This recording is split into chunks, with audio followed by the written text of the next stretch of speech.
जब वक्त होता है तो एहसास नहीं होता, और जब एहसास होता है तो वक्त नहीं होता। मैं साबिर अली और आप देख रहे हैं ILCC अली क्लासेस कर रहे हैं हम लोग फिज़िक्स क्लास 12 कैपेसिटर। और अब तक हम लोगों ने किया है कि कैपेसिटर जो है पैरेलल कैपेसिटर सीरीज़ में अगर पैरेलल में कनेक्ट होते हैं तो क्या क्या उनके प्रॉपर्टीज़ होते हैं।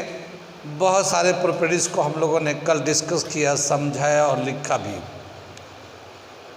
ठीक है, आगे बढ़ेंगे, लेकिन क्या देखा कि उसमें कुछ अभी एक दो प्रॉपर्टीज़ रह भी गए हैं। तो उन एक दो प्रॉपर्टीज़ जो रह गए उन्हें भी हम एक्सप्लेन कर देते हैं ताकि वो कंप्लीट हो जाए। कैपेसिटर इन पैरेलल सीरीज़ पहले कराया था और बाद में पैरेलल में कराया था। तो जो बच्चे नोट्स बनाए हैं हमारे लिख के, वो वहीं पे सीरीज़ में और पैरेलल में एक दो पॉइंट छोटे छोटे हैं वो लिख ले। ठीक है ना, कोई बड़े बड़े पॉइंट्स नहीं है उसमें, समझाना नहीं है, खाली दो तीन चीज़ें हाईलाइट करने हैं। तो मैं उसको हाईलाइट कर देता हूँ और समझ में आ जाएगा। तो क्या था, एक दो पॉइंट वो देख लेते हैं। पहले मैं सीरीज़ के पॉइंट्स बताता हूँ। मैं सीरीज़ में क्या था, तो कैपेसिटर्स इन सीरीज़। ठीक है, इसमें हम लोगों ने सीरीज़ में बताते हैं क्या सेम रहता है, क्यों चार्ज सेम रहता है, यानी सभी कैपेसिटर पे इक्वल चार्ज का डिस्ट्रीब्यूशन होता है। ठीक है, अगर हम लोगों ने वहाँ पे लिया था एक n आइडेंटिकल कैपेसिटर को लें तो उसका इक्विवेलेंट कैपेसिटेंस कितना हो जाएगा, CS is equal to C/N। ये हम लोगों ने लिखा है। उसी तरह से सब आइडेंटिकल कैपेसिटर हैं तो सब पे चार्ज बराबर आएंगे। चार्ज तो बराबर रहते ही रहते हैं, लेकिन सब पे पोटेंशियल भी बराबर आएंगे। हम लोगों ने V1 V2 V3 करके दिखाया था, ऐड करके रिलेशन ड्राइव किया था। लेकिन वहाँ पे क्या है कि अगर सभी कैपेसिटर आइडेंटिकल है तो चार्ज भी बराबर होगा और पोटेंशियल भी बराबर होगा। हर कैपेसिटर पे कितना पोटेंशियल होगा उसे मैं लिखने जा रहा हूँ। क्या पोटेंशियल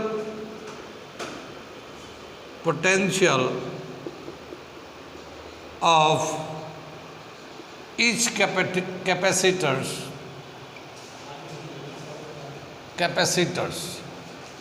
ठीक है ना, ये इसी कंडीशन में चल रहा है जब for n identical capacitors are in series. ठीक है ना, तो ये पोटेंशियल क्या हो जाएगा, हर कैपेसिटर पे पोटेंशियल जो आएगा V dash is equal to V/N। ये जो कैपेसिटेंस ऑन पोटेंशियल कैपेसिटर पे होगा, जैसे ये जो है ना कैपेसिटर है ये, तो इस पे, और ये जो है ना पोटेंशियल जो है ना बैटरी का पोटेंशियल है ये। ठीक है, तो ये जो है ना पोटेंशियल ऑफ बैटरी है, पोटेंशियल ऑफ बैटरी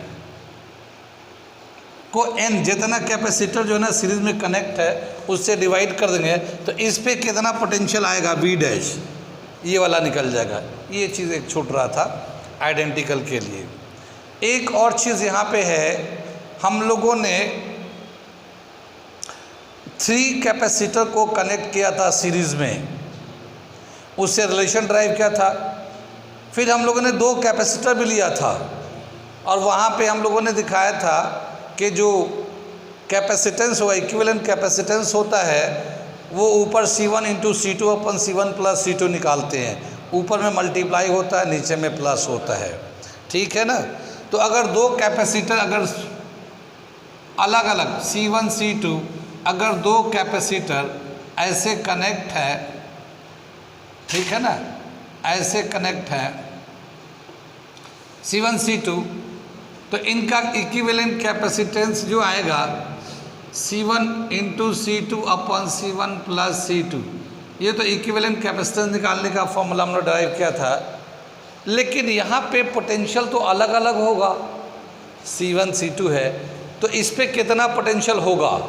हम लोगों ने यहाँ पे एक कंसेप्ट डेवलप किया था कि जिसका कैपेसिटेंस ज़्यादा होगा उसका पोटेंशियल कम होगा, लिखा था ये पॉइंट्स को, और जिसका कैपेसिटेंस कम होगा उसका पोटेंशियल ज़्यादा होगा।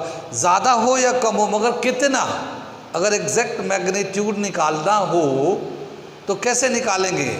तो उसके लिए बोला गया अगर दो कैपेसिटर सीरीज़ में कनेक्ट है तो ये हमें पता है कि जिस कैपेसिटर का कैपेसिटेंस ज़्यादा होगा उसका पोटेंशियल कम होगा, मगर एग्जैक्ट वैल्यू पोटेंशियल कितना आएगा वो निकालने के लिए एक फॉर्मूला है V1 is equal to C2 upon C1 plus C2 whole bracket V।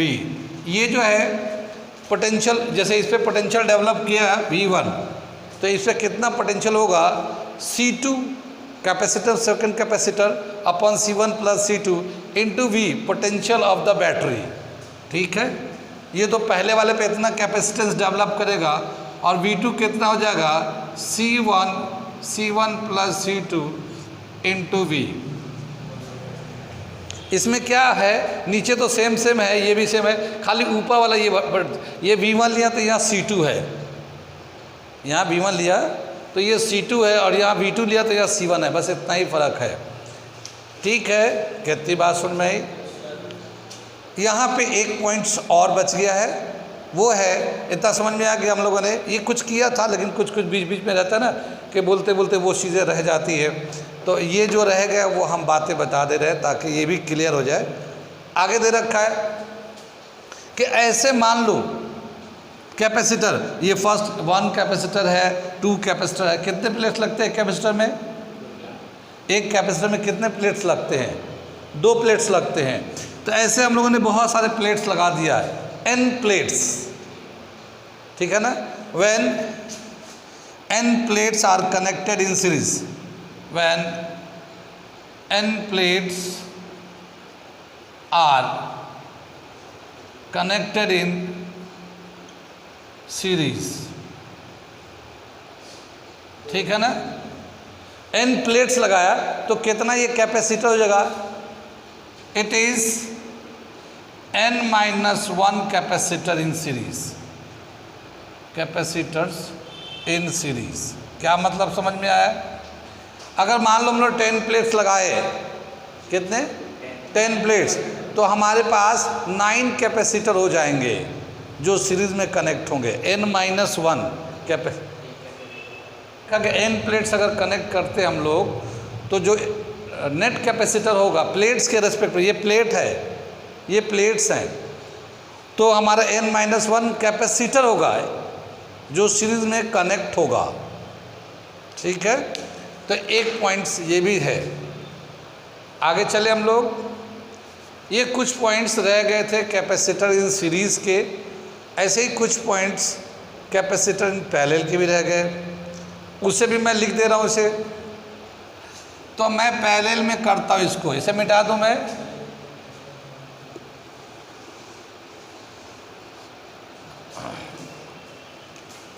ये पैरेलल में ले रहा हूँ। पहला दे रखा है, जब पैरेलल में हम लोग कनेक्ट करते हैं n capacitor, n identical capacitor, parallel में क्या कांस्टेंट रहता है, क्या कांस्टेंट रहता है, पोटेंशियल कांस्टेंट रहता है। सीरीज में चार्ज कांस्टेंट होता है, पैरेलल में पोटेंशियल कांस्टेंट होता है। ठीक है, तो क्या बताया कि अगर n आइडेंटिकल कैपेसिटर पैरेलल में कनेक्ट कर दिया जाए, for n identical capacitor in parallel,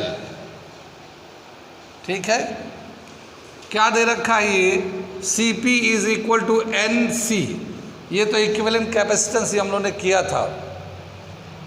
लेकिन कैपेसिटेंस सबका अगर बराबर है तो सब पे चार्ज का डिस्ट्रीब्यूशन होता था ना, हम लोग पैरेलल में चार्ज का डिस्ट्रीब्यूशन होता, तो सब पे चार्ज भी बराबर होंगे। तो चार्ज कितना आ जाएगा, Q dash is equal to Q upon N, ठीक है ना। ये Q जो सोर्स से बैटरी से जो चार्ज मिलेगा, उस चार्ज को कितना कैपेसिटर है जो कनेक्ट है पैरेलल में उससे डिवाइड करेंगे, जितना आएगा उतने ही चार्ज हर कैपेसिटर को मिलेगा जो पैरेलल में कनेक्ट है। इस तरह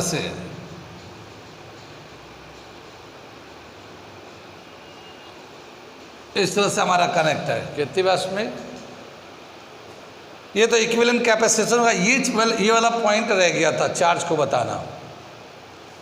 आगे बताया क्या कि अगर दो कैपेसिटर, जिस तरह से 3 कैपेसिटर पैरेलल में लगा है, 2 कैपेसिटर अगर पैरेलल में लगे होते, ठीक है, और दोनों का कैपेसिटेंस अलग अलग होता है, तो दोनों पे चार्ज भी अलग अलग जाएगा। जैसे हम लोग लेते हैं, एक कैपेसिटर ये है, एक कैपेसिटर ये है, ये 2 कैपेसिटर है, इसका कैपेसिटेंस अलग अलग है, ठीक है ना। और ये हम लोगों ने कैपेसिटेंस अलग अलग, तो दोनों पे चार्ज भी अलग अलग जाएगा। किस पे चार्ज ज़्यादा जाएगा, कल बताया था हमने, लिखाया भी है, जिसका कैपेसिटेंस ज़्यादा होगा उस पे चार्ज ज़्यादा जाएगा, ठीक है ना। और जिस पे कैपेसिटेंस कम होगा उस पे चार्ज भी कम जाएगा, ठीक है, क्योंकि पोटेंशियल सेम होता है ना सबका। तो जब पोटेंशियल सेम होता है तो V is equal to Q/C आ जाएगा। ये तो चार्ज ज़्यादा, जिसका कैपेसिटेंस ज़्यादा उस पर चार्ज भी ज़्यादा, लेकिन तभी तो रेशियो बराबर आएगा, क्योंकि एक इसका रेशियो जितना आएगा उसका भी उतना ही रेशियो आना चाहिए, क्योंकि पोटेंशियल सेम है दोनों का, ठीक है। तो क्या बताया कि जिसका कैपेसिटेंस ज़्यादा होता है उस पर चार्ज भी ज़्यादा हो जाता है, स्टोर होता है, जिसका कैपेसिटेंस कम होता है उस पर चार्ज कम स्टोर होता है। लेकिन चार्ज कम ज़्यादा तो समझ में आ रहा है, अगर मैग्नीट्यूड निकालना चाहें कि कितना चार्ज, कितना कूलम या माइक्रो कूलम चार्ज होगा, तो वो चार्ज के लिए Q1 के लिए दे रखा है C1 upon C1 plus C2 into Q। ये Q1 है, इस पर कितना चार्ज आके स्टोर हुआ, और ये C1 कैपेसिटेंस C1 C2, और ये Q जो ना यहाँ से जो Q निकल के चार्ज आ रहा है वो चार्ज है, सोर्स का चार्ज है। तो ये पहले वाले कैपेसिटर पे कितना चार्ज है, देखिए ये डायरेक्ट है, Q1 लिया तो C1 है यहाँ, और ऐसे Q2 अगर निकालना है तो C2 upon C1 plus C2 और ये Q सोर्स का। तो ये मैग्नीट्यूड ऑफ चार्ज निकाल सकते हैं। अगर 2 कैपेसिटर पैरेलल में कनेक्ट है तो हमें पता तो है कि जिसका कैपेसिटेंस ज़्यादा होता है उसका चार्ज भी ज़्यादा होगा, लेकिन अगर एग्जैक्ट मैग्नीट्यूड चाहिए तो हम इस फॉर्मूले से निकाल सकते हैं। कितनी बात सुन में आई? आगे चले हम लोग, आगे दे रखा ये कि जिस तरह से हम लोग अभी अगर n number of capacitor parallel में कनेक्ट हो, n नंबर ऑफ कैपेसिटर, यहाँ से मिटा दे रही है, सीरीज का था ये, when n number of capacitors are connected in parallel, when n numbers of plates are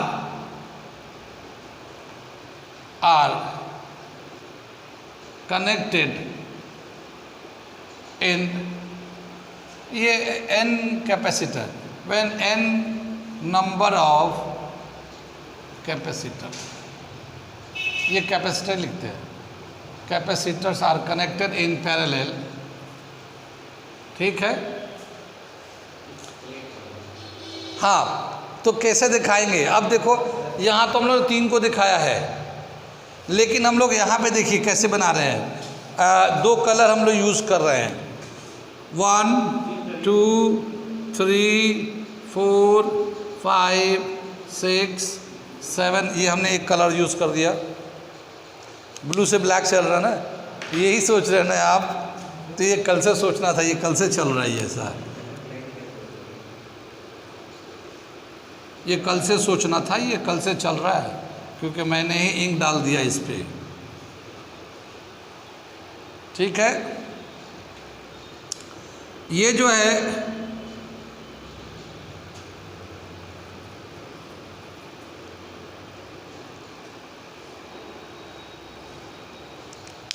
देखो, फिर से देखो,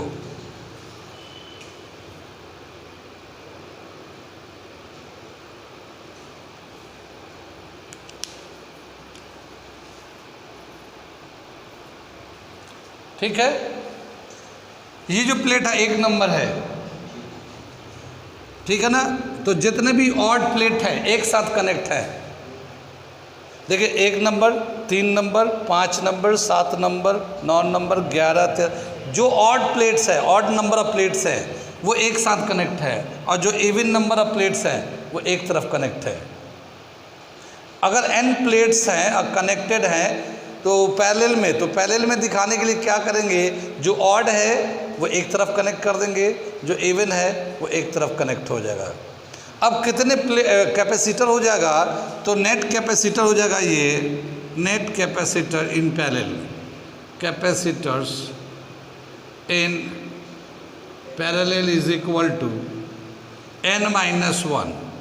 इसमें भी यही होता है, यानी जितने भी प्लेट है, जो ऑड प्लेट है एक तरफ कनेक्ट कर दिए, इवन प्लेट एक तरफ कनेक्ट कर देंगे, तो ये हमारा पैरेलल कॉम्बिनेशन हो गया, यानी कि ये कैपेसिटर जो है पैरेलल में हो गए हैं। अब कितने कैपेसिटर होंगे, नेट कैपेसिटर, तो जितना प्लेट्स हमारे पास हैं जो काउंट करके उसमें से n-1 कर दें तो उतने कैपेसिटर्स जो हैं पैरेलल में कनेक्ट हैं। इतनी बात समझ में आई? ठीक है, तो ये था हम लोग का पैरेलल प्लेट कैपेसिटर। आगे चलते हम लोग स्फेरिकल कैपेसिटर कहते हैं, करने जा रहे हैं। स्फेरिकल कैपेसिटर में हम लोगों ने एक कैपेसिटर का किया था, स्फेरिकल का, आइसोलेटेड स्फेरिकल कैपेसिटर, ये हम लोगों ने कर रखा है। और आपको याद भी होगा कि उसी पे तो अर्थ का भी निकाला था हम लोगों ने, तो आइसोलेटेड अर्थ स्फेरिकल कैपेसिटर का। तो हम लोग देखते हैं स्फेरिकल कैपेसिटर।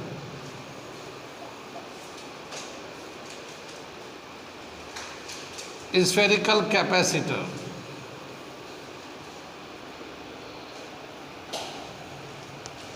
ठीक है। पहले में लेते हैं हम लोग आइसोलेटेड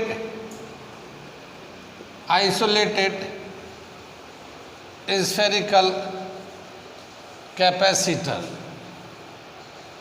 ये हम लोगों ने कर रखा है और इसका हम लोगों ने कैपेसिटेंस निकाला है,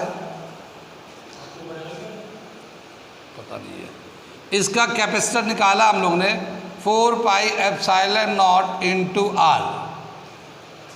ये हमारा एक कैपेसिटर था जिसके सरफेस पे हम लोगों ने चार्ज जो था स्टोर कराया था। कितनी बात समझ आई? और फिर ये भी बताया कि ये जो चार्ज है जो स्टोर होता है ये बहुत ही कम है। अब इतना बड़ा अर्थ है, अर्थ की जो कैपेसिटेंस है कितना आता है, ठीक है ना। अर्थ का जो कैपेसिटेंस है वो 711 माइक्रोफैराड आता है, ठीक है। वैसे अर्थ का जो पोटेंशियल होता है हम लोगों ने वैसे लिखा था, स्फीयर का पोटेंशियल का फॉर्मूला लिखा था, लेकिन अर्थ का जो पोटेंशियल होता है वो 0 होता है और कैपेसिटेंस इन्फिनिटी होता है। अर्थ का पोटेंशियल ऑफ अर्थ जो होता है वो 0 होता है और कैपेसिटेंस जो होता है Q/V होता है ना। ये तो चार्ज को हम लोग 0 से डिवाइड करेंगे तो इन्फिनिटी, यानी अर्थ का जो कैपेसिटेंस है, कैपेसिटेंस मतलब चार्ज स्टोर करने की कैपेसिटी, ठीक है ना। तो कैपेसिटेंस ऑफ अर्थ जो है इन्फिनिटी है ये, ठीक है ना, अर्थ का, ठीक है ना। जितना चाहो उतना चार्ज कर दो, अर्थ का कोई फ़र्क नहीं पड़ता। आगे चलते हैं। हमने बताया था कि कोई भी अगर बॉडी होता है अगर उस पर चार्ज को स्टोर करते हैं तो बहुत कम स्टोर कर पाता है, तो उसको ज़्यादा स्टोर करे उसके लिए हम लोग क्या करते हैं, दो तरीके हैं, एक कोटिंग करते हैं और दूसरा अर्थिंग करते हैं।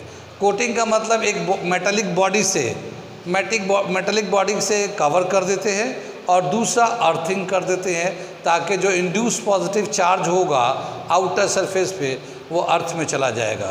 अब हम लोग देखने जा रहे हैं कि एक स्फेरिकल बॉडी को कोटिंग एंड अर्थिंग करेंगे तो क्या उसका कैपेसिटेंस बढ़ जाता है, बढ़ेगा तो क्या फार्मूला होगा उसका, वो देखने जा रहे हैं। ठीक है ना। तो स्फेरिकल कैपेसिटर्स ये आइसोलेटेड था, अब हम लोग करेंगे spherical capacitor when outer sphere is earthen. ठीक है। उससे पहले ये भी देख लेते हैं कि जो स्फीयर है, ठीक है ना, इसे मिटा दे, पहले हम मिटा देते हैं इसको। ये तो हमारा आइसोलेटेड का था, दूसरा देखने जा रहे हैं। दूसरा दे रखा है स्फेरिकल कैपेसिटर।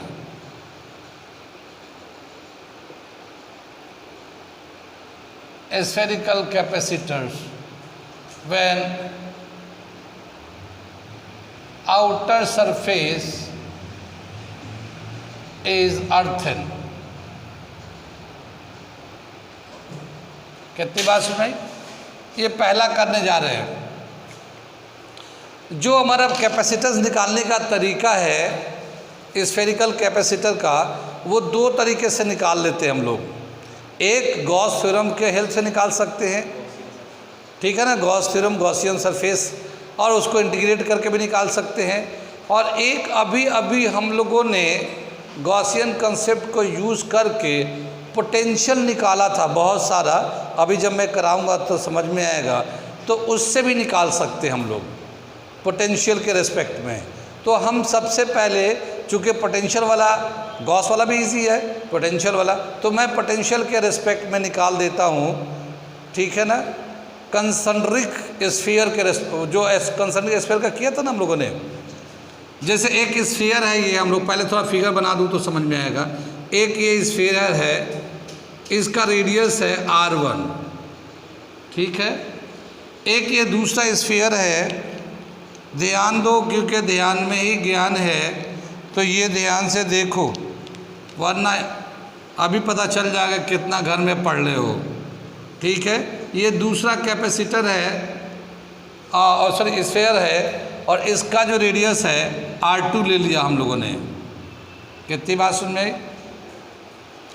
और अगर हम चाहते इस पर कुछ चार्ज रख दिया, जब आइसोलेटेड था तो कुछ चार्ज रख दिया था, ठीक है ना, पहले आइसोलेटेड था तो कुछ चार्ज रख दिया था, लेकिन जैसे हम लोगों ने इसकी कोटिंग की है मेटालिक बॉडी की, चारों तरफ से घेरा है स्फेरिकल बॉडी से, तो इस पॉजिटिव चार्ज में से इसके अंदर जो है ना नेगेटिव चार्ज आ गया। कितनी बात सुनी, इनर सरफेस पे क्या आ जाएगा, नेगेटिव चार्ज। कुछ बात समझ में आ रही है या सिर्फ मुझे ही समझ में आ रहा है। अंदर वाले सरफेस पे तो नेगेटिव चार्ज हो गया, बाहर वाले सरफेस पे पॉजिटिव चार्ज डेवलप करेगा, है ना। लेकिन जब उसकी हम लोग अर्थिंग कर देंगे तो क्या हो जाएगा, वो जितने भी पॉजिटिव डेवलप हुए थे वो सब अर्थ में चले जाएंगे। ठीक है ना। तो spherical capacitor when outer surface is earthen, outer वाले को अर्थिंग कर दिया। कितनी बात सुने। अब यहाँ पे बताते हैं कि इस वाले से यहाँ तक का कितना पोटेंशियल कितना होगा, पोटेंशियल, नेट पोटेंशियल इसका कितना होगा, ये निकालना हमें। ठीक है ना। आगे चले, ये हमारा फिगर हो गया। अब हम लोग देखते हैं, यहाँ पे एक चीज़ मैं लिखने जा रहा हूँ और जिससे मैं पूछ रहा हूँ वो बताएगा। E is 0 when R is less than R1, इसका क्या मतलब हुआ ये बताना है।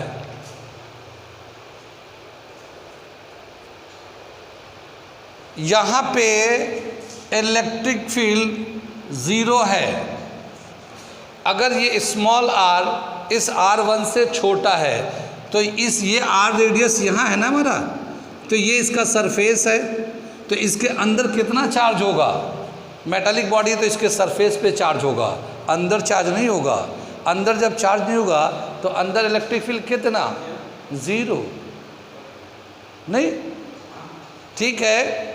और अब मैं ये लिख रहा हूँ, ये point E is equal to 0 when R is greater than R2। इसका क्या मतलब हुआ? जब R यानी R2 तो इतना बड़ा है, अगर R जो है ना R2 से बाहर बड़ा ले, यानी यहाँ कहीं पॉइंट ले आउटसाइड में, तो यहाँ पे कोई भी पॉजिटिव चार्ज नहीं है, सब अर्थ में गया, तो यहाँ पे भी इलेक्ट्रिक फील्ड ज़ीरो होता है। तो इलेक्ट्रिक फील्ड कहाँ मिलेगा? सिर्फ इन दोनों स्फीयर के बीच का जो स्पेस है, इन्हीं के बीच में मिलेगा। ठीक है ना? कितनी बात सुन में आई? आगे चले पीछे चले। अब हमारे पास इससे पहले हम लोगों ने एक कंसेप्ट किया था इसी तरह का, याद तो होगा, पोटेंशियल निकालने के लिए जिस सरफेस को अर्थिंग कर देंगे उसका कितना पोटेंशियल होता है? ज़ीरो। कराए तो है ना? हाँ। तो ये जो आउटर सरफेस है इसको अर्थिंग कर दिया गया है तो इसका पोटेंशियल है ज़ीरो। तो V2 is here, V2 is zero. ठीक है ना? There is no charge, there is no charge on the surface. Surface के ऊपर कोई भी चार्ज नहीं है और अंदर तो नेगेटिव चार्ज है उसका जो इनसाइड की वजह से है। आगे चले। ये आउटर सरफेस का पोटेंशियल तो ज़ीरो हो गया। अब इनर सरफेस पे पोटेंशियल निकालने जा रहे हैं हम लोग। तो इनर सरफेस पे पोटेंशियल जो ना इस चार्ज की वजह से अपना होगा। इनर सरफेस पे इसका पॉजिटिव चार्ज है तो इसका अपना पोटेंशियल होगा, और ये नेगेटिव चार्ज की वजह से इस वाले सरफेस पे पोटेंशियल होगा। लेकिन इस वाले सरफेस का इनसाइड है, ये जो छोटा वाला स्फीयर है ये बड़े वाले स्फीयर के इनसाइड में है, तो जो सरफेस पे पोटेंशियल होता है वही इनसाइड भी होता है। ठीक है ना? तो वो जितना यहाँ पोटेंशियल है नेगेटिव चार्ज की वजह से उतना ही पोटेंशियल यहाँ पे भी है। तो इन दोनों पोटेंशियल को ऐड करके निकालेंगे potential on the inner surface. ठीक है ना?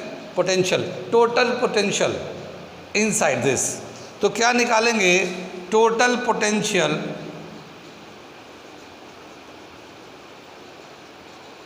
On inner surface, inner surface. तो इसको हम लोग V1 ले लेते हैं।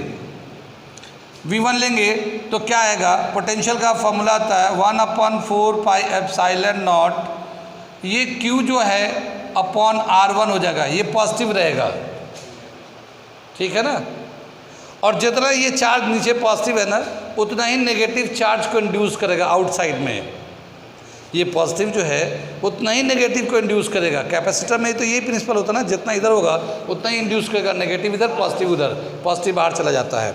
तो ये तो अंदर वाले सरफेस पे पॉजिटिव की वजह से हुआ है, और ये जो होगा 1/4 पाई epsilon not minus Q upon R2 इसका, यानी इस सरफेस पे जो पोटेंशियल होगा इतना होगा, मगर इनर सरफेस में हर जगह इतना ही रहेगा। कितनी बात सुन में? ये एक बार समझिए, ये सरफेस पे, इनर सरफेस के सरफेस पे है KQ अपन R1, तो K का 1/4 पाई एप्सिलॉन Q अपन R, और ये जितना Q है उतना ही इंड्यूस किया गया आउटर सरफेस पे, तो वो माइनस लेकिन होगा, तो माइनस Q ले लिया, 1/4 pi epsilon minus Q R2 ले लिया इसके लिए, लेकिन ये हर जगह उतना ही आएगा। हाँ, ये तो अभी तो मैं कह रहा हूँ कि पहले मैं कराया हूँ, पर उसका रिवीजन हो जाएगा अगर मैं बताऊँगा तो। आगे चले हम लोग, जो कॉमन है उसे कॉमन निकाल लेते हैं। 1/4 पाई एप्सिलॉन नॉट, और Q भी बाहर आ जाएगा, ये आ जाएगा 1/R1 माइनस 1/R2। ये V1, ये देखिए Q/4 पाई एप्सिलॉन नॉट, ये तो ऐसे ही आ जाएगा एप्सिलॉन नॉट, और ये होगा R2 minus R1/R1 into R2। ठीक है ना? हाँ, ये V1 है। ये कितनी बात सुन रही? अब देखिए, इनर सरफेस पे पोटेंशियल तो इतना हो गया, और आउटर सरफेस पे पोटेंशियल कितना था? ज़ीरो, आउटर सरफेस पे, ये V2 पे है। तो पोटेंशियल डिफरेंस कितना हो गया? Potential difference V is equal to V1 minus V2। तो V1 का वैल्यू है Q upon 4πε0 R2 minus R1 upon R1 into R2, और ये तो ज़ीरो हो जाएगा, ये तो इतना ही वैल्यू आ जाएगा V1। ये पोटेंशियल डिफरेंस, कितनी बात सुन में? तो इस पूरे का जो पोटेंशियल आएगा हमारा इतना आ गया। अब हमें इसका कैपेसिटेंस निकालना है। कैपेसिटेंस क्या होता है? चार्ज अपॉन पोटेंशियल, ठीक है ना। ये तो पॉइंट समझ में आएगा, मिटा दो इसे।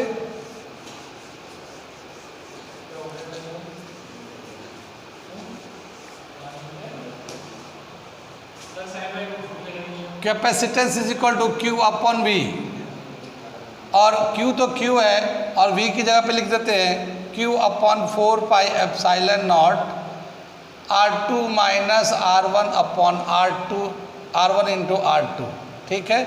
Q से Q कैंसिल हो जाएगा और ये रेसिप्रोकल हो जाएगा, तो 4πε0 R1 into R2 upon R2 minus R1, ये हमारा वैल्यू आ जाएगा इसका कैपेसिटेंस का, कोटिंग एंड अर्थिंग के बाद।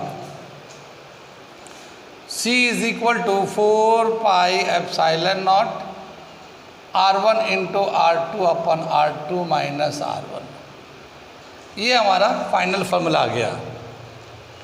अब देखिए, चेक करना कि क्या हमारा इसको अर्थिंग, कोटिंग एंड अर्थिंग करने के बाद इसका कैपेसिटेंस बढ़ा या नहीं बढ़ा।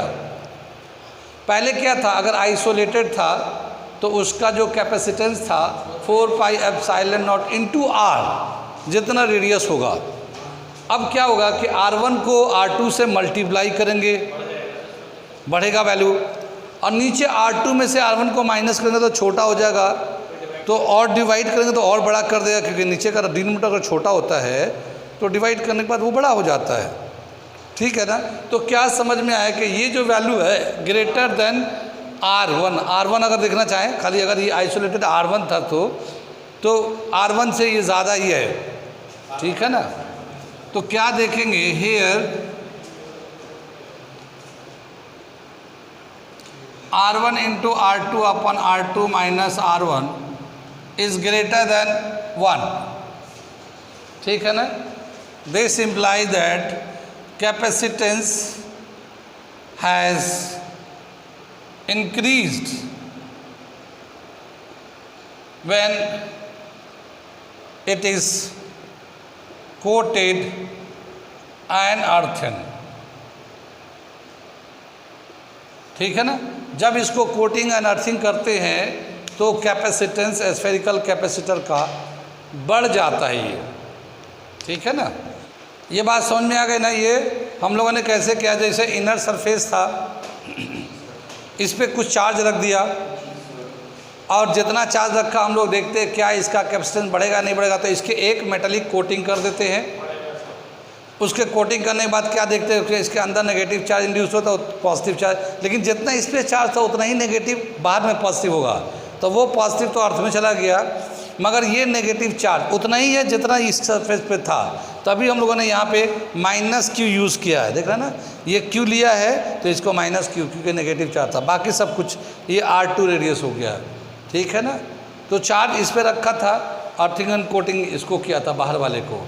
अगर चार्ज बाहर वाले पे ले और अंदर वाले को अर्थिंग करें तो फिर क्या होगा, कैपेसिटेंस या फिर पोटेंशियल वो निकालने जा रहे हैं।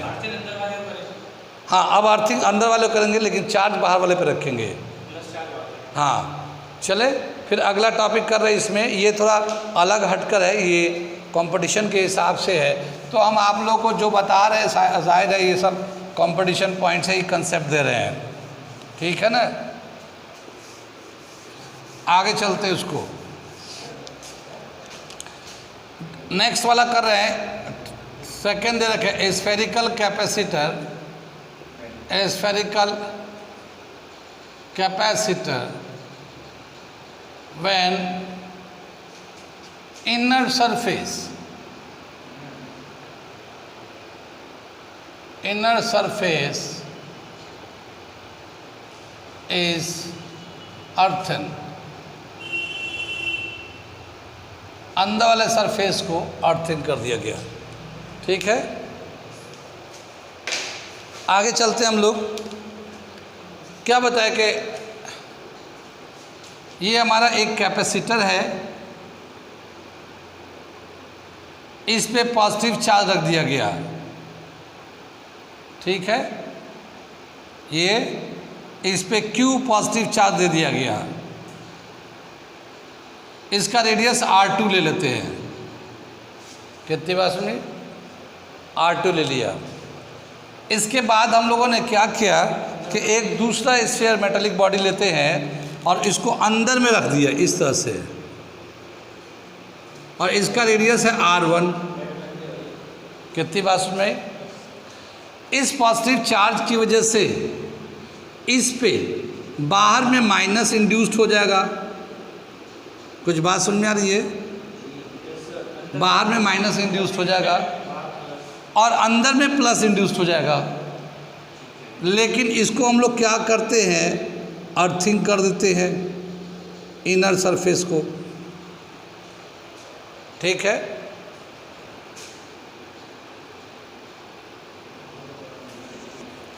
कितनी बात सुन में? ये इनर सरफेस को अर्थिंग कर दिया हम लोगों ने, तो वो जो पॉजिटिव डेवलप हुआ था वो अर्थ में चला गया। हाँ, इनर को अर्थिंग कर दिया हम लोगों ने। हाँ, वो अंदर से चला जाएगा, कोई ऐसी बात नहीं है। आप ये मत समझो कि उलझ के रह जाएगा, अंदर ही फंस गया वो। ठीक है ना, ये अर्थ में चला गया, तो जितना पॉजिटिव था वो सब अंदर चला गया अर्थ में, और नेगेटिव डेवलप कर गया है। अब ये देखिए कि बाहर में जो चार्ज रखा है वो तो Q चार्ज रखा हुआ है। बाहर का अपना एक सरफेस बड़ा है तो चार्ज भी ज़्यादा लिया होगा। अंदर वाला जो सरफेस है वो छोटा सरफेस है, तो रेडियस छोटा है तो चार्ज भी कम लगेगा, कैपेसिटेंस भी कम होगा, चार्ज भी कम आएगा। तो इस पर जो नेगेटिव चार्ज इंड्यूस्ड हुआ है और पॉजिटिव जो अर्थिंग में गया है वो इस Q से कम होगा, इस Q से कम होगा।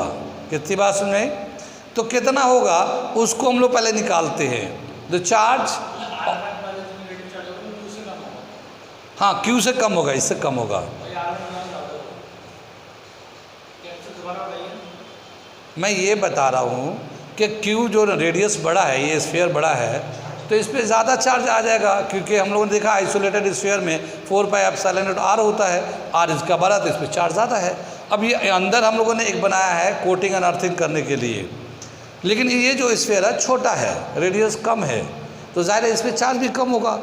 तो जितना हमने चार्ज यहाँ पे लिया उसका कुछ चार्ज से यहाँ पे इंड्यूस्ड हो जाएगा नेगेटिव, तो उतना ही पॉजिटिव हुआ होगा तो अर्थ में चला गया। लेकिन जो नेगेटिव है इस चार्ज से कम है। मान लो ये 100 था तो इससे इंड्यूस ये 70 हुआ होगा, 60 हुआ होगा, अभी भी इस पर 40 बचा है, 40 एक्स्ट्रा है। कितनी बात सुने? तो बताया क्या कि when Q charge is on the outer surface, the charge induced on the inner surface, the charge Q dash, ये हम Q dash कर लेते हैं, ये the charge Q dash induced on the inner surface is less than Q, यानी Q dash is less than Q, इससे ये कम होगा। कितनी बात में? लेकिन Q dash कितना होगा वो हम लोग पहले कर चुके हैं, एक बार पीछे वाला हम लोगों ने टॉपिक पे पोटेंशियल पे कर चुके हैं।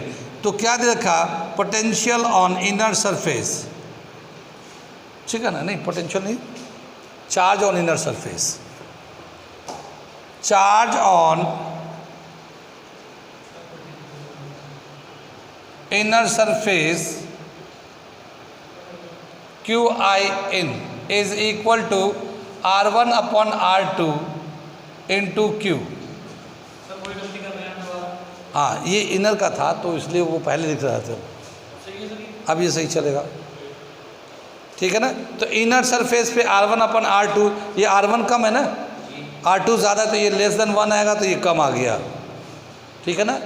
अब ये तो इनर सरफेस पे हो गया, आउटर सरफेस पे कितना हो जाएगा, तो जितना ये चार्ज इंड्यूस किया है उसका जितना बचेगा वो ऊपर चला जाएगा, क्योंकि जब ये माइनस होगा, यहाँ पे एक चीज़ बहुत ध्यान से देखिए, मैं बनाने जा रहा हूँ, यहाँ देखो, जो ये माइनस होगा तो हमने जो इस पर चार्ज दिया था और इसको अर्थिंग कर दिया, तो पॉजिटिव तो अर्थ में चला गया, ठीक है ना, और ये माइनस है, ठीक है। तो ये जो माइनस है इस वाले चार्ज को अट्रैक्ट करेगा, तो इसमें से कुछ चार्ज जो है ना इस प्लेट के अंदर चला जाएगा, कुछ प्लेट अंदर चला जाएगा, और जितना नेगेटिव होगा उतना ही अंदर जाएगा, जितना नेगेटिव होगा उतना ही नीचे प्लेट है। अर्थिंग तो ये हो गया, जैसे मान लो 100 चार्ज इस पर हम लोगों ने डाले थे, लेकिन इस पे चूँकि छोटा था तो इस पे मान लो 60 नेगेटिव चार्ज इंड्यूस्ड हो गया, 60 पॉजिटिव भी हुआ होगा, जो पॉजिटिव अर्थ में चला गया। अब ये 60 नेगेटिव चार्ज उस पॉजिटिव चार्ज को जो 100 है उसे खींच रहा होगा, वो भी एक कंडक्टिंग सरफेस है, मेटेलिक सरफेस है, तो उसमें क्या होगा कि 60 नेगेटिव पे से 60 पॉजिटिव इनवर्ड आ जाएगा, सरफेस के अंदर में आ जाएगा, और बाकी जो 40 है वो बाहर वाले सरफेस पे बच जाएगा। तो ये आउटर वाला तो कम हो जाएगा, पर वो इनर वाला इसके बराबर हो जाएगा। कितनी बात में ये एक कैपेसिटर बन जाएगा, एक तरफ पॉजिटिव एक तरफ नेगेटिव बन जाएगा। कितनी बात सुन में आगे चले, तो ये तो चार्ज हम लोग इनर वाला निकाल दिया, आउटर में चार्ज कितना बचा है, तो charge on outer surface, charge on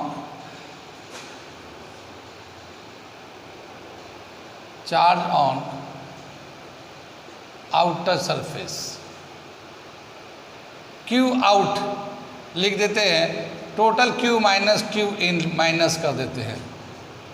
outer surface पे कितना चार्ज बचेगा, टोटल चार्ज में से जो इनर सरफेस पे चार्ज है उसको माइनस कर देते हैं।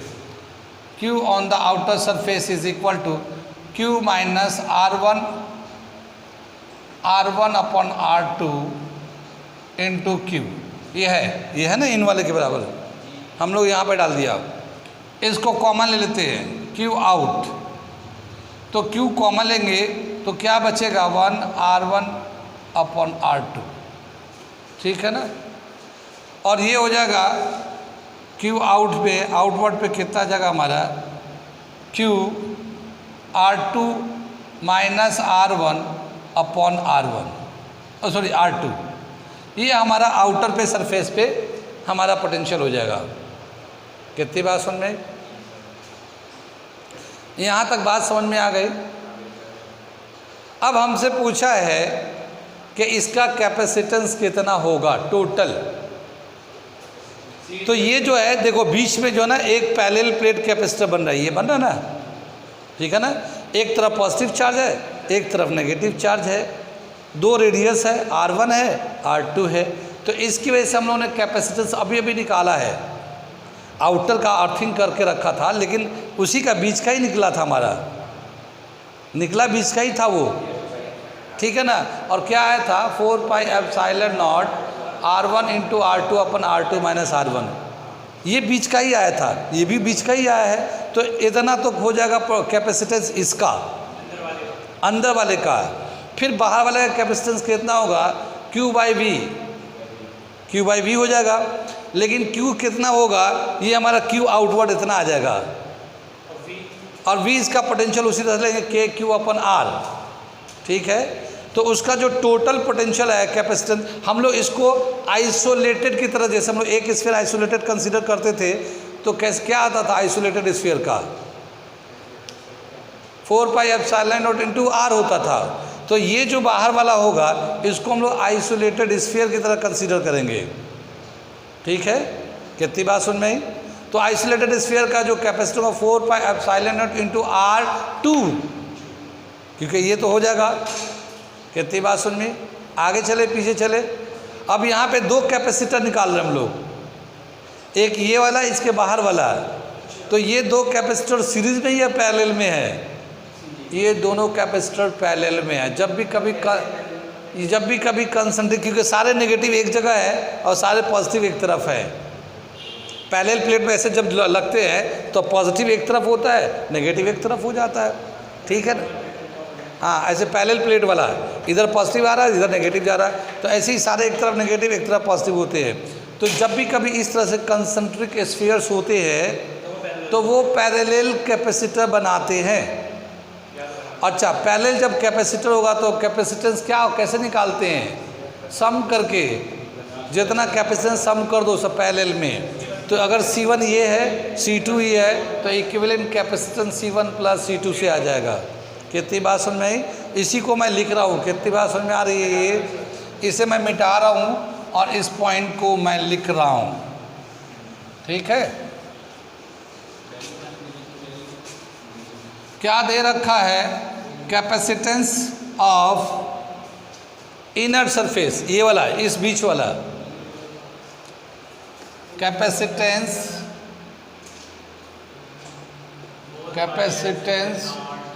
Of space, capacitance of space between two concentric sphere is equal to C1 ले लेते हैं, क्या आ जाएगा? 4 pi epsilon not R1 into R2 upon R2 minus R1। यही था ना हमारा ये तो इसका हो गया, इस वाले बीच में जो स्पेस था इसका हो गया ये, ठीक है ना। और ये बाहर वाला जो बचा हुआ चार्ज है उसके हिसाब से उसका कैपेसिटेंस हो जाएगा, उसको आइसोलेटेड स्फीयर कंसीडर करेंगे, ठीक है ना। The outer surface is considered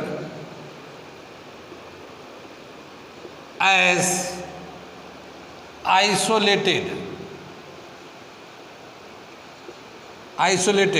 so its capacitance C2 is equal to 4 pi epsilon naught into R2। इसको आइसोलेटेड स्फीयर कंसीडर करते हैं। हाँ, R2 बाहर वाला है ना। तो now C1 and C2 are in parallel, ठीक है ना। जब ये दोनों पैरेलल में होते हैं तो नेट कैपेसिटेंस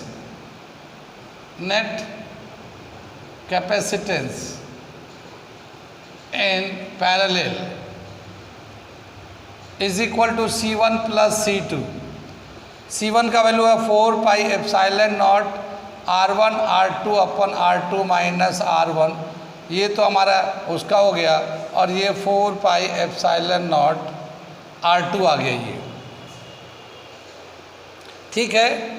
इसमें से 4 pi epsilon not R2 common निकाल लेते हैं, यहाँ बचेगा R2 माइनस R1 और यहाँ बचेगा 1।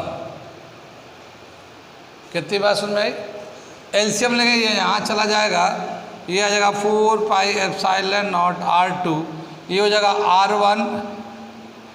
R1 plus R2 minus R1 अपन R2 माइनस R1। तो R1 कैंसिल हो जाएगा और यहाँ से R2 है, ये भी R2 है, दोनों R2 को मल्टीप्लाई करेंगे तो मिलेगा हमें 4 पाई एप्सिलॉन नॉट R2 का स्क्वायर R2 माइनस R1। ये आ जाएगा नेट कैपेसिटेंस, ये फॉर्मूला जब इनर को अर्थिंग करते हैं तो, ठीक है। कितना समझ में आ रही है? नोट कर लिए, आगे कराता हूँ मैं। फिर आगे बोला क्या कि जैसे हम लोगों ने टू कंसंट्रिक स्फीयर्स का कर रहे थे, इसमें 2 अलग अलग स्ट्रक्चर दे रखा है, वो स्ट्रक्चर को भी देख लेते हैं कि इसका कितना इफेक्टिव कैपेसिटेंस होगा अगर ऐसा कंसंट्रिक स्फीयर रहेगा। तो क्या दे रखा है? एक स्फीयर है, इसका रेडियस है R1, ठीक है ना, R1 है ये, और एक दूसरा स्फीयर है, इसका रेडियस जो है ना R2 है, ठीक है ना, R2 है, इन दोनों को इंटरनली कनेक्ट कर देते हैं मेटेलिक वायर से, कंडक्टिंग वायर से कनेक्ट कर देते हैं। ठीक है ना। तो देखो इस पे कितना चार्ज होगा, R1 पे R2 के मुकाबले में ज़्यादा होगा या कम होगा? R1 सरफेस पे जो चार्ज होगा R2 के रेस्पेक्ट में कम होगा या ज़्यादा होगा? R2 पे ज़्यादा होगा, क्योंकि 4 pi epsilon not into R, तो जिसका रेडियस ज़्यादा होगा उस पर चार्ज ज़्यादा होगा, तो इस पर चार्ज ज़्यादा होगा, इस पर कम होगा। लेकिन जब हम लोग इसको कनेक्ट कर देंगे ना, तो ये जो चार्ज है शिफ्ट कर जाएगा कंडक्टिंग वायर की वजह से। हाँ, ये चूँकि सरफेस कम होगा तो इसका डेंसिटी ज़्यादा होगा, जितना भी चार्ज होगा उसके सरफेस चार्ज डेंसिटी ज़्यादा होगा, आपस में चार्ज में रिपल्शन भी ज़्यादा होगा, तो वो ज़्यादातर चार्ज हो ना उसके सरफेस पे, आउटर सरफेस पे चले जाएंगे। जब वो आउटर सरफेस पे चले जाएंगे तो यहाँ पे सरफेस पे चार्ज तो नहीं बचेगा। तो क्या बताया कि जो अब दो स्फीयर को इंटरनली मेटालिक वायर से कनेक्ट कर देते हैं तो ये जो चार्ज है शिफ्ट करके आउटर पे चला जाता है, और उसका नेट कैपेसिटेंस कितना हो जाएगा? नेट कैपेसिटेंस हो जाता है 4 pi epsilon not into R2। ठीक है ना। ये R2 बाहर वाला रेडियस लेंगे, अंदर वाला रेडियस नहीं लेंगे। अगर ये कनेक्ट हो गया तो, और नहीं कनेक्ट था तो पीछे वाला हम लोग कर रहे थे। पीछे वाला में दो तरह का अर्थिंग था, एक बार आउटर की अर्थिंग था, एक बार इनर का अर्थिंग था। कितनी बार से दोनों का अलग अलग फार्मूले आए हुए हैं, आउटर का अलग आया हुआ, इनर का अलग आया हुआ है। समझ में बात आ रही है? आउटर का कितना आया हुआ है? 4 pi epsilon not R1 into R2, R2 upon R2 minus R1, ये आउटर की अर्थिंग पे आया हुआ है। ठीक है ना। और अगर इनर की अर्थिंग करते हैं तो उसका कैपेसिटेंस कितना आया वो? 4 पाई एप्सिलॉन नॉट R2 का स्क्वायर, R2 माइनस R1। ये इसमें फ़र्क है, बस इतना ही डिफरेंस है। और ऐसे अगर ये इस तरह से कनेक्ट है तो ये आ गया। कितनी बात समझ में आई? आगे दे रखा है इसमें एक और, कि अगर मान लो एक स्फीयर है इस तरह से, इसका R2 है, और एक छोटा स्फीयर है इस तरह से R1 है, और इसको ऐसे कनेक्ट कर दिया गया, देखिए। ठीक है ना। तो यहाँ पे दो कैपेसिटर होंगे और दोनों पैरेलल में काउंट करेंगे इसको। हाँ, दो कैपेसिटर होंगे या दोनों पैरेलल में काउंट होंगे, और फिर दोनों को प्लस करेंगे। पैरेलल में होता तो कैपेसिटर नेट कैपेसिटर कैसे निकालते हैं? दोनों के कैपेसिटेंस को प्लस करके। तो इसका कितना हो जाएगा? 4 पाई एप्सिलॉन नॉट R2, और इसका होगा 4 पाई एप्सिलॉन नॉट R1, दोनों को प्लस कर देंगे तो नेट कैपेसिटेंस हो जाएगा। क्या आ जाएगा ये? 4 pi epsilon not R1 plus R2, ये इसके लिए आ जाएगा। तो ये दो फिगर इस तरह का दे रखा है कि अगर इस तरह से बना होगा तो कैसे निकालेंगे। ठीक है ना। अगला टॉपिक करने जा रहे हैं, एनर्जी स्टोर्ड ऑन कैपेसिटर। कितना एनर्जी स्टोर होगा, क्या रिलेशन होगा, वो हम करने जा रहे हैं। नोट कर लीजिए इसको।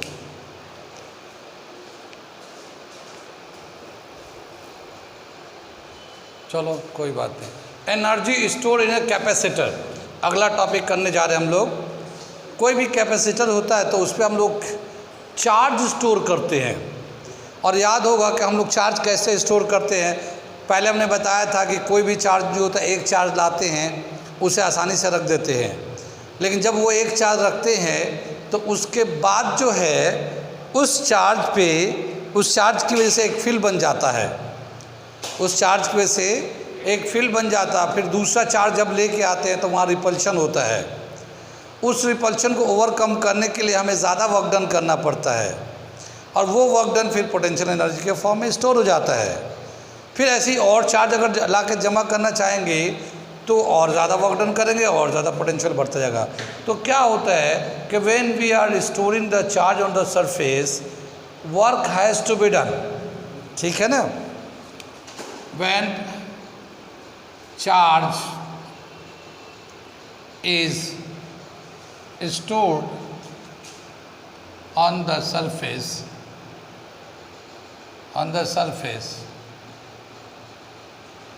work has to be done, work has to be done। ठीक है ना, for storing a very small charge, storing a very small charge dq on the surface,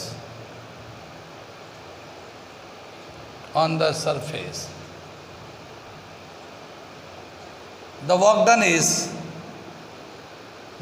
done is given as dw is equal to v into dq। ये समझ में आया कैसे लिख दिया हम लोगों ने? वर्क डन पर यूनिट टेस्ट चार्ज से पोटेंशियल डिफरेंस था, तो हम लोगों ने स्मॉल चार्ज को जब डिपोजिट किया तो ऐसे हम लोगों ने वर्क डन निकाल दिया। तो हम लोगों ने पहले कितना चार्ज रखते हैं? थोड़ा, तो ज़ीरो, पहले कोई चार्ज नहीं होता, ज़ीरो से लेके अगर सर्टेन अमाउंट ऑफ चार्ज को स्टोर करना चाहें तो टोटल कितना वर्क डन करना पड़ेगा, ठीक है ना? Total work done to store charges from 0 to q is equal to, देखो w लिख लेते हैं, dw को इंटीग्रेट कर देते हैं 0 से लेकर q तक, लेकर 0 से q तक वो लिमिट लेकर dw को इंटीग्रेट कर देते हैं। ये w लिख दिया टोटल वर्क डन, और ये v dq को फिर इंटीग्रेट करेंगे इधर 0 से लेके टोटल चार्ज q तक। कितनी बात समझ में आ रही है? यहाँ ले चलते हैं, w लिखते हैं और ये v पोटेंशियल है, इसको कैपेसिटेंस के टर्म में लिखेंगे तो q/c लिखेंगे, dq, इसे इंटीग्रेट कर 0 से लेके q तक, ठीक है ना? कितनी बात समझ में आई? क्योंकि q जो है ना cv के बराबर होता है, तो v इक्वल टू q/c। आगे चले, कैपेसिटेंस जो है ना कांस्टेंट रहता है, किसी भी बॉडी का कितना कैपेसिटेंस है वो उसका फिक्स है। चार्ज कितना जमा हो रहा है वो एक अलग बात है, उसकी वजह से पोटेंशियल चेंज होगा, लेकिन किसी का कैपेसिटेंस कितना है वो फिक्स होता है। तो ये कांस्टेंट है, तो ये बाहर निकल जाएगा और यहाँ पे q इंटू dq को इंटीग्रेट कर देते हैं 0 से लेकर q तक, 1/c को बाहर निकाल दिया। अब इसे इंटीग्रेट करेंगे तो कितना आ जाएगा?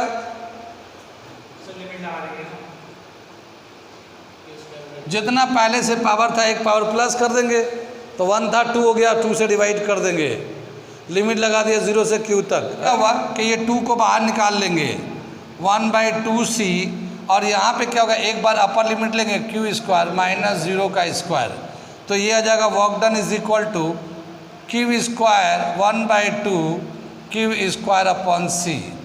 और ये जितना वर्क डन कहेंगे इतना ही ये पोटेंशियल एनर्जी या एनर्जी के फॉर्म में स्टोर हो जाता है। तो the energy store on the surface, the energy stored on the surface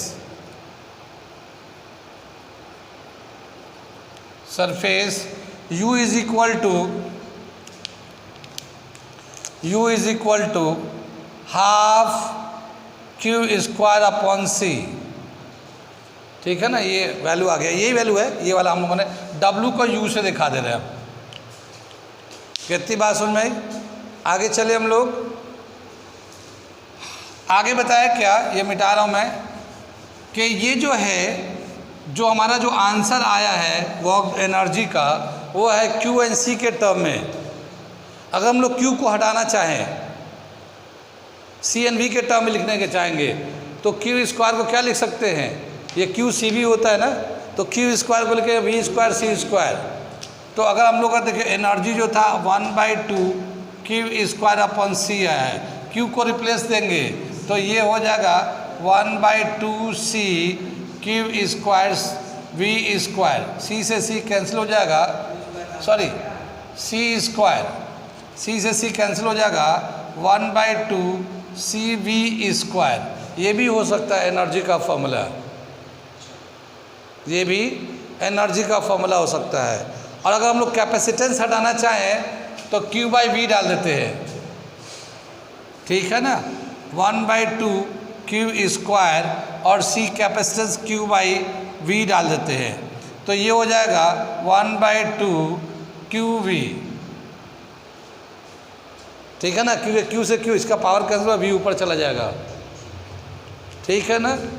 तो ये तीनों जो है ना एक साथ लिखेंगे, एनर्जी के फॉर्मूला में लिखेंगे 1/2 Q²/C, फिर 1/2 CV², 1/2 QV। ये तीनों ही फॉर्मूला आता है एनर्जी के लिए। जब भी कभी प्लेट पे किसी भी सरफेस पे चार्ज को स्टोर करेंगे तो कितना एनर्जी होगा, अगर एक फार्मूला याद होगा तो बाकी में हम लोग सब में चेंज कर सकते हैं, और इसका मेन फार्मूला है 1/2 Q²/C। बाकी इसको हम लोग इसको 1/2 CV² भी लिख सकते हैं चेंज करके, और 1/2 QV भी चेंज करके लिख सकते हैं, ठीक है ना। ये हो गया हमारा energy on in the capacitor, charge को स्टोर करते हैं। तो अब हम लोगों ने किया था कि कैपेसिटर, पैरेलल प्लेट जो कैपेसिटर होता है सीरीज़ में है या पैरेलल में होता है ना। पैरेलल प्लेट कैपेसिटर सीरीज़ में भी होता है और पैरेलल में भी होता है। तो अगर सीरीज़ में कनेक्ट है तो फिर टोटल एनर्जी कैसे निकालेंगे, और पैरेलल में कनेक्ट है तो फिर टोटल एनर्जी कैसे निकालेंगे, क्या फार्मूला होगा, वो हम लोग करने जा रहे हैं। तो यहाँ पे हेडिंग बदल देते हैं, ये समझ में आ गया, ये नोट कर लो, मिटा रहा हूँ मैं। हाँ जी, नोट कर लो, आगे पीछे जितने दूर तक है सब जिसको दिख रहा देख रहे नोट कर लो, ठीक है, क्या पता कल हो ना हो, ठीक है। आगे दे रखा है total energy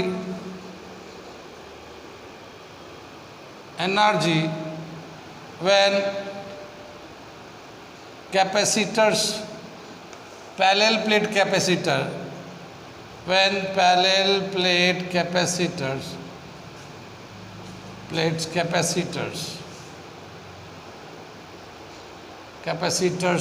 are in series। अगर सीरीज में रहेगा तो टोटल एनर्जी कैसे निकालेंगे, ठीक है ना। तो एनर्जी देखिए सीरीज में जब लेते हैं तो क्या चीज़ कांस्टेंट रहता है, सारे कैपेसिटर पे क्या कांस्टेंट है, चार्ज कांस्टेंट रहता है।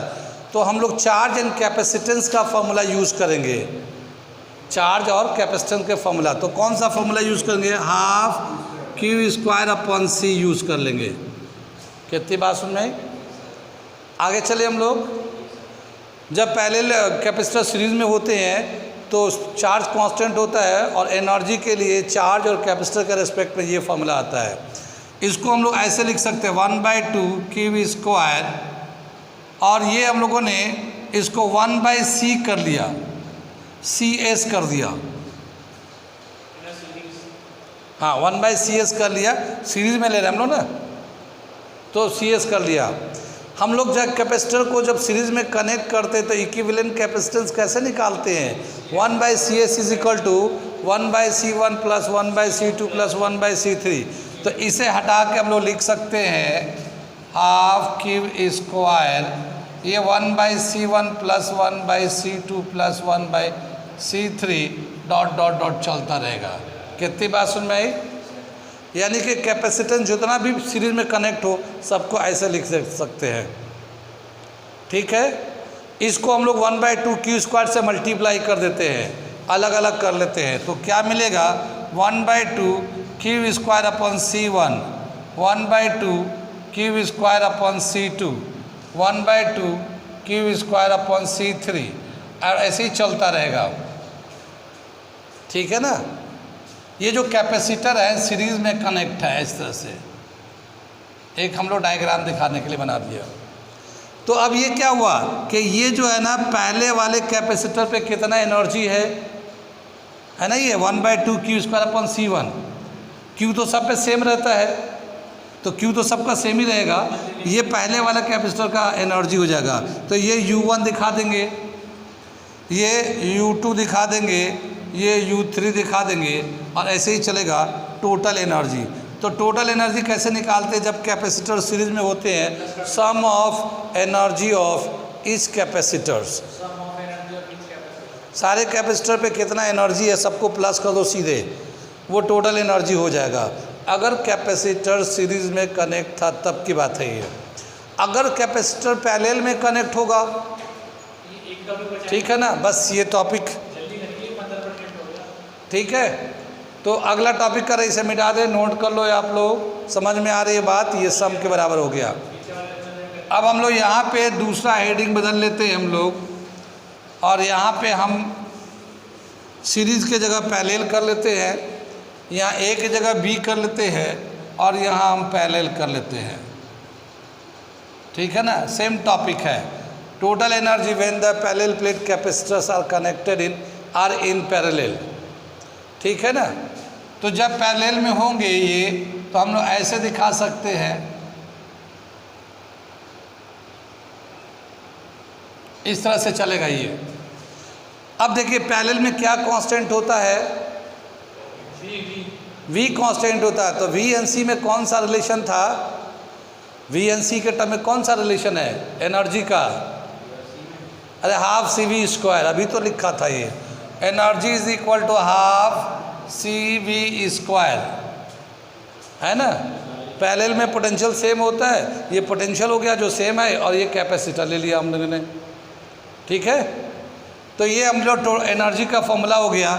इसको हम लोग ऐसे भी लिख सकते हैं, half V square C in parallel, ठीक है ना। और जब सी पैरेलल में होता है तो उसमें का सी पैरेलल का क्या वैल्यू होता है, half V square C1 plus C2 plus C3, ऐसे ही चलता रहेगा पूरा।